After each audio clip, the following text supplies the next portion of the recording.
আসসালামু আলাইকুম। স্বাগত সবাইকে। আশা করছি সবাই ভালো আছেন।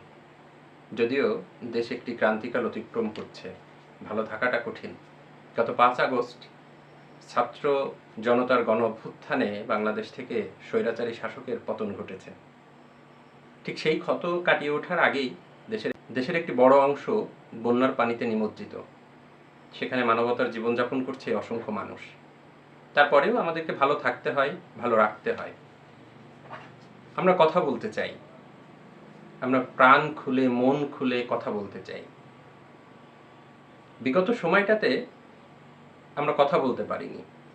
আমরা বলতে দেশের সাধারণ মানুষ, সাধারণ নাগরিকরা তাদের মনে যেটা এসেছে মুখ ফুটে সেটা বলতে পারেনি।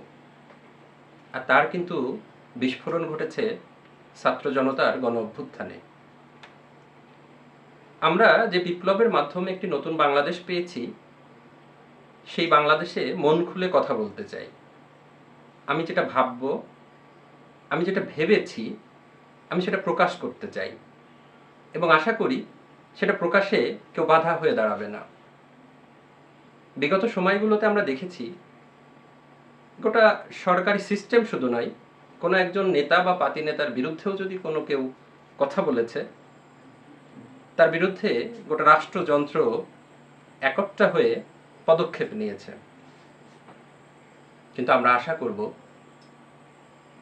ছাত্র জনতার গণ অভ্যুত্থানের মাধ্যমে যে বাংলাদেশ আমরা পেয়েছি, আমরা এই বাংলাদেশে মন খুলে কথা বলতে পারবো।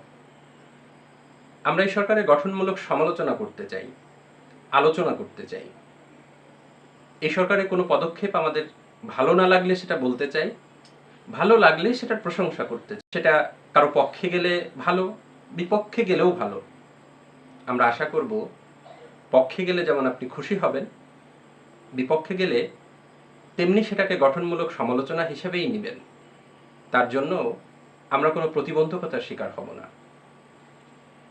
তরুণ প্রজন্ম একটি নতুন বাংলাদেশ আমাদেরকে উপহার দিয়েছে এবং তারা ইতিমধ্যে সেই খণ্ড বিখণ্ড ধ্বংসপ্রাপ্ত বাংলাদেশকে নতুন করে গড়ে তোলার কাজ শুরু করেছে। সারা বাংলাদেশ স্বাধীনতা পরবর্তী সময়ে এতটা একটা হয়েছিল কিনা জানা নেই। আজকের এই সুন্দর সময়ে আমরাও প্রত্যেকের জায়গা থেকে দেশ গড়ার পেছনে কাজ করতে চাই, দেশের জন্য, মানুষের জন্য কাজ করতে চাই। আর সেই জায়গা থেকেই আমরা আমাদের কথা বলার স্বাধীনতাটা চাই। যে স্বাধীনতা আমরা পেয়েছি সেটা অক্ষুণ্ণ যাতে থাকে, সেই দাবিটা জানাতে চাই। আমরা মন প্রাণ খুলে কথা বলতে চাই। সবাই ভালো থাকবেন। আল্লাহ হাফেজ।